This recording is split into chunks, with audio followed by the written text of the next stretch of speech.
Bienvenue sur ma chaîne où l'on discute de divers sujets reliés à l'immobilier au Québec et au Canada. Comme toujours, mon nom est Joseph Nour, je suis courtier immobilier dans la province de Québec.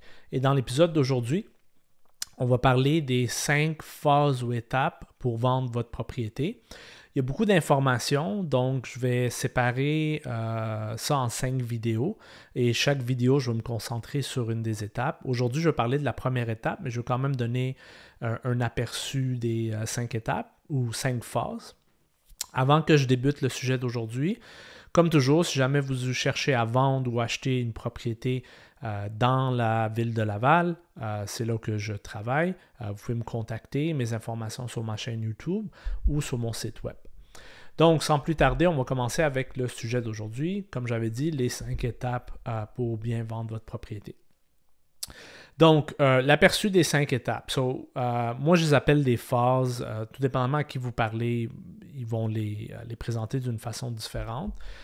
J'aime structurer mes choses puis donner un peu un aperçu à mes clients à quoi s'attendre.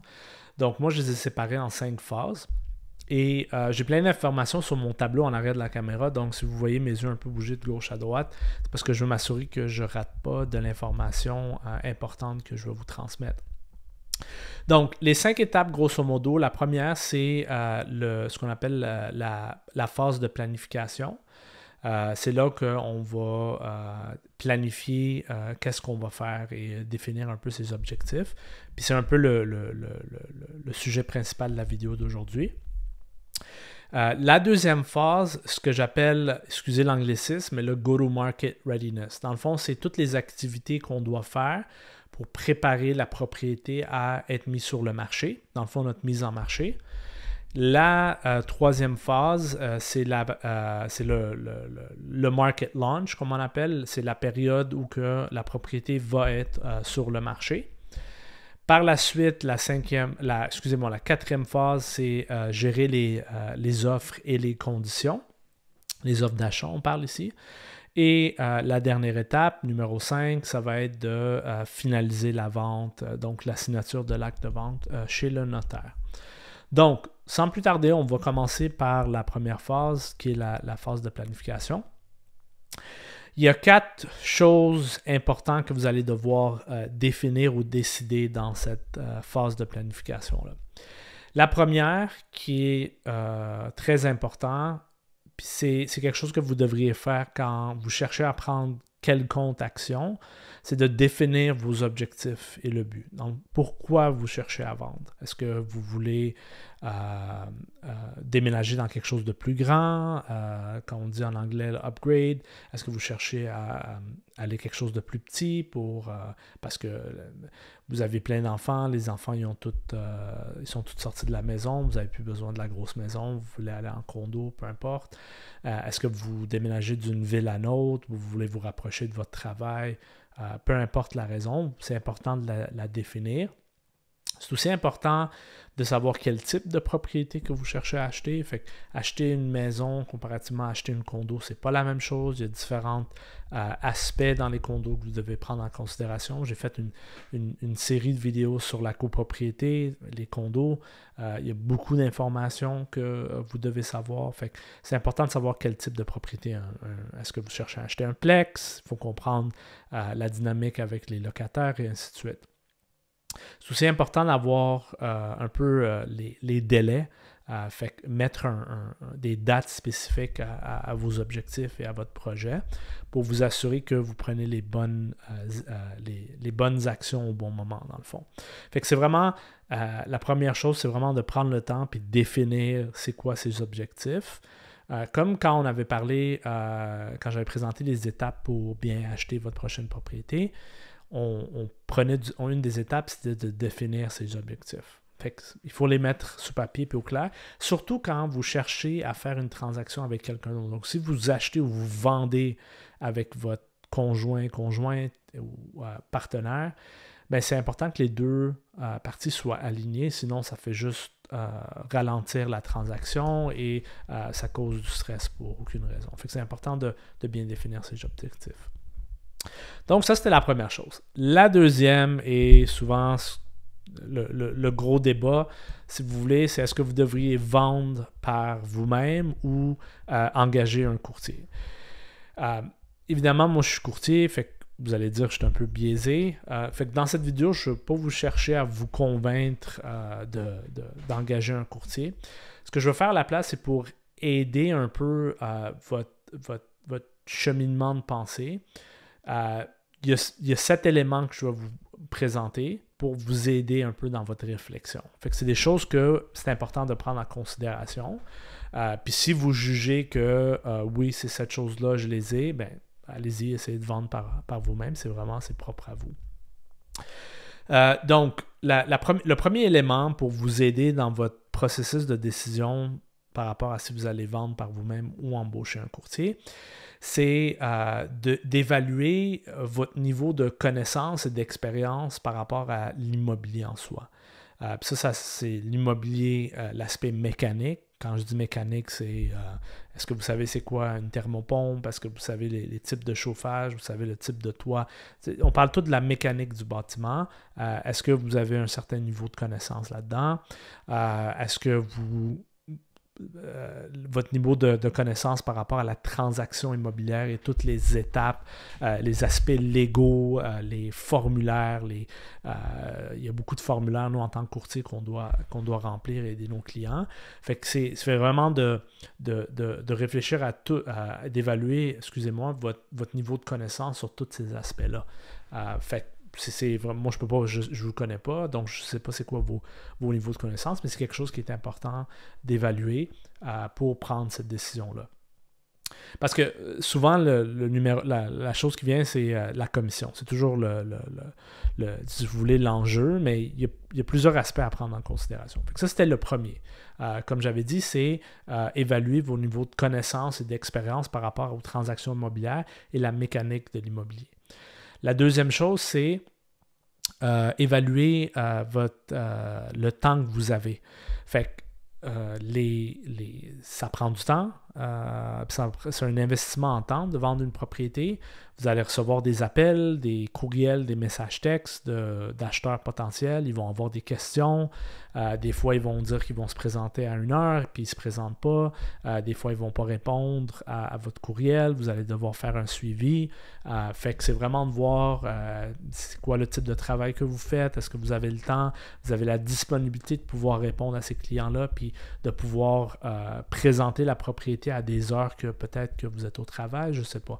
Fait que c'est vraiment de voir vos disponibilités.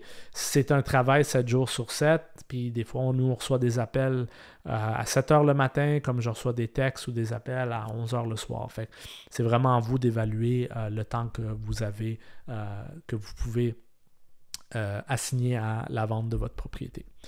Fait que ça, c'était numéro 2. Numéro 3, encore important, c'est d'évaluer vos connaissances du marché et l'accessibilité que vous avez aux données. Fait que, comme n'importe quelle décision qu'on doit prendre, l'information qu'on a accès est cruciale pour pouvoir prendre des bonnes décisions. Fait qu'en tant que professionnel de l'immobilier, comme courtier, nous avons accès à beaucoup d'informations puis de données. On paye pour avoir accès à ces informations-là. Fait on sait qu'est-ce qui a été vendu, à quel prix. On a accès à l'intérieur de la propriété, de voir quel genre est-ce que la cuisine a été rénovée, ainsi de suite. On sait quel type de propriété se vend, quel type de propriété se vend moins. On connaît le délai de vente pour chaque type de propriété. Chaque courtier, normalement, travaille dans un secteur. On connaît très bien nos secteurs. On connaît la réglementation de ces secteurs-là.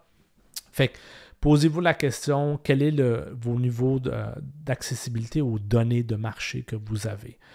Parce que prendre en considération que, disons, vous décidez de vendre par vous-même, la personne qui décide d'acheter avec vous, les acheteurs potentiels, bien, eux, probablement, ils vont travailler avec un courtier. Fait que ce courtier-là va peut-être avoir une plus grande expérience que vous, il va avoir accès à des données que vous n'allez pas avoir. Fait que c'est un aspect important de prendre en considération.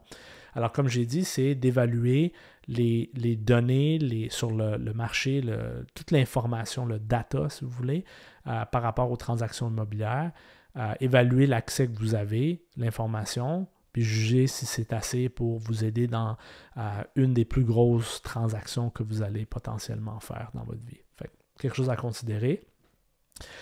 Fait que ça, c'était numéro 3. Numéro 4, c'est vos habiletés à communiquer et négocier. Fait que c'est sûr que vous êtes émotionnellement impliqué dans la transaction. Moi, comme courtier, quand je vends mes propres propriétés, j'embauche un autre courtier, un collègue ou une collègue, parce que c'est toujours mieux d'avoir quelqu'un dans la transaction qui n'est pas émotionnellement impliqué. C'est aussi d'évaluer vos habiletés de communication et vos habiletés de négocier. Fait que, il y a comme je dis, des fois, il y a des acheteurs qui ne communiquent pas de la même façon. J'ai travaillé avec des clients qui viennent du monde corporate et ils s'attendent que n'importe qui parle avec eux, ils parlent un peu corporate si vous voulez, mais ce n'est pas le cas. Donc, c'est évaluer vos habiletés à communiquer et à négocier.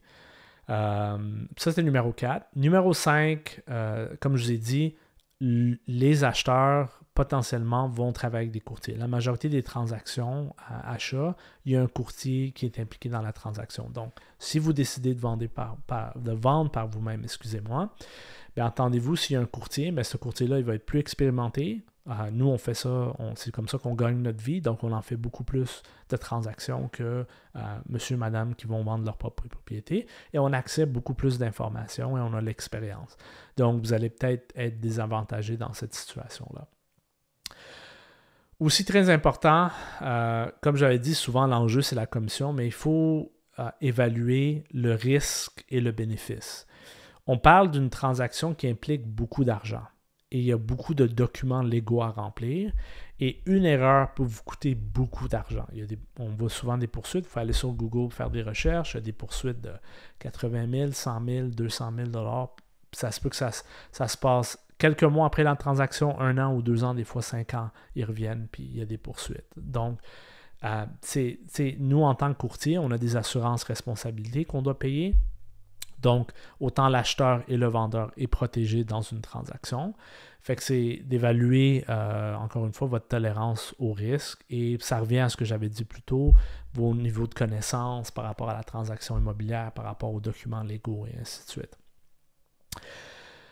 Et la dernière chose, ça peut paraître un peu anodin, mais un peu comme quand un particulier vend disons, un véhicule sur Facebook Marketplace ou Kijiji, contrairement à un véhicule qui est vendu à un dealership ou un concessionnaire, excusez-moi, bien, souvent l'acheteur, puis vous pouvez même pensez-y, quand vous achetez d'un particulier, vous attendez à payer moins parce qu'il y a un risque plus élevé. Il y a moins de recours que vous avez le droit parce que ce n'est pas une institution qui vous vend le produit que vous cherchez à acheter. Donc, c'est pour ça qu'il y a des gens qui vont aller acheter d'un concessionnaire parce qu'ils savent que ce concessionnaire-là doit suivre certaines réglementations. S'ils flouent des clients, ils ne vont pas rester en affaires longtemps et ils ont plus de recours légaux contre ces concessionnaires. Donc, ils s'attendent à payer plus. Cette prime-là sert en sorte que leur achat, ils ont un peu est plus sécurisé. Fait que quand vous vendez votre propre propriété, puis j'ai travaillé à beaucoup d'acheteurs, les gens, ils s'attendent à un rabais quand ils négocient directement avec le vendeur. Fait qu'attendez-vous à avoir ces situations-là. Fait que ça, c'est 7 éléments à prendre en considération pour aider votre réflexion par rapport à si vous voulez vendre par vous-même ou embaucher un courtier. Donc, je ne parlerai plus de ce sujet-là. On va bouger au 3e élément de notre phase de planification pour la vente de votre propriété, qui est de déterminer vos coûts. Un peu comme j'en avais parlé dans la série de vidéos par rapport à l'achat d'une propriété. J'avais énuméré 8 étapes pour bien réussir votre achat. Et une de ces étapes-là, c'était de définir ses coûts. C'est le même principe par rapport à la vente. Autant qu'il y a des coûts pour l'achat, il y a des coûts pour la vente. Fait que c'est très important. Il n'y a pas juste la commission du courtier si vous faites affaire avec un courtier. Il y a aussi des frais de pénalité pour bris d'hypothèque qui peuvent être extrêmement élevés. Vraiment faire attention. Il y a les frais de déménagement, bien sûr. Il y a les frais de quittance hypothécaire hypothécaire, si vous devez enlever votre hypothèque, il y a des frais que le syndic de copropriété va vous charger si vous vendez un condo, et il y a disons qu'il y a un certificat de localisation. Je n'énumérerai pas tous les coûts, mais assurez-vous de vous asseoir puis passer en revue tous les coûts. Encore une fois, si vous travaillez avec un courtier, toutes les étapes que je vous parle, c'est des choses que je passe en revue avec mes clients. Moi, je leur donne normalement un document avec tous leurs coûts, plusieurs scénarios de vente et tous les coûts qu'ils vont devoir payer et le résultat net, dans le fond, le montant net qu'ils vont recevoir à la fin de la transaction. Fait que si vous décidez de vendre par vous-même, assurez-vous de faire tous ces calculs-là. La dernière chose à prendre en considération dans la première étape de planification, c'est, puis souvent on me pose la question, c'est est-ce que je devrais acheter avant de vendre? Fait que dans la situation où vous cherchez à acheter une autre propriété, est-ce que vous devriez acheter avant de vendre votre propriété? C'est difficile à répondre parce qu'il y a plusieurs situations. Je ne connais pas la vôtre. Donc, normalement, ce que je fais, c'est que je prends du temps pour comprendre la situation du client. Et selon la situation, on va mettre plusieurs scénarios.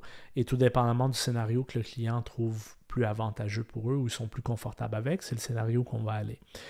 Donc, ce que je vais faire à la place dans cette vidéo-là, c'est je vais vous dire 3, si vous voulez, variables ou 3 éléments à prendre en considération pour aider votre cheminement dans votre décision de est-ce que vous devez acheter ou vendre avant. Fait que ces 3 variables-là, c'est premièrement, il faut prendre en considération le marché actuel. Puis ça, c'est le marché pour le type de propriété que vous vendez dans la région que vous vendez et aussi le marché de le type de propriété que vous cherchez à acheter et dans la région que vous cherchez à acheter. Exemple, c'est possible que pour les maisons unifamiliales ou les maisons à étage, c'est un marché de vendeurs, mais pour les condos, c'est un marché d'acheteurs, exemple, ou vice-versa. Puis ça se peut que dans une région, c'est un marché d'acheteurs, puis dans une autre région, c'est un marché de vendeurs. Fait comprendre la dynamique du marché où vous cherchez à faire vendre, acheter, est une variable dans la prise de décision par rapport à si vous devriez acheter ou vendre. La deuxième variable, c'est votre situation financière. Donc, si vous me dites que vous voulez acheter avant, mais est-ce que vous êtes capable de potentiellement payer 2 hypothèques en même temps si les délais de prise de possession de la maison puis les délais de vente de la vôtre ne concordent pas nécessairement. Donc, pour une période de temps, vous allez devoir payer 2 hypothèques, puis que vous devez prendre un prépont, etc. Mais c'est quoi votre situation financière? Ça va jouer dans l'équation, évidemment. Et la dernière chose, puis conclure la vidéo d'aujourd'hui, c'est votre niveau de stress. Donc, si, admettons, vous avez vendu votre propriété, vous n'avez pas encore trouvé, puis vous êtes stressé, puis ça vous empêche de dormir parce que dans 2 mois, vous devez sortir de la propriété ou peu importe, mais votre niveau de stress va influencer la prise de décision. Comme je l'ai dit, moi, ce que je fais normalement, c'est que je vais analyser toute la situation complète de mes clients et tout dépendant de la situation, on va mettre, puis le type de propriété qu'ils cherchent à vendre et acheter et le coin où ils veulent faire cette transaction-là, on va mettre des options sur la table, puis les positifs et négatifs de chaque option, puis le client va décider à la fin de la journée. Donc, ça, c'était par rapport à la première phase, qui est la phase de planification dans notre processus à 5 phases pour la vente de votre propriété. Donc, j'espère que la vidéo vous a été utile. Si vous avez des questions, vous pouvez les mettre dans les commentaires ou vous pouvez m'envoyer un courriel. Puis, dans la prochaine vidéo, on va parler de la deuxième étape. Merci d'avoir écouté. Je vous vois dans la prochaine vidéo.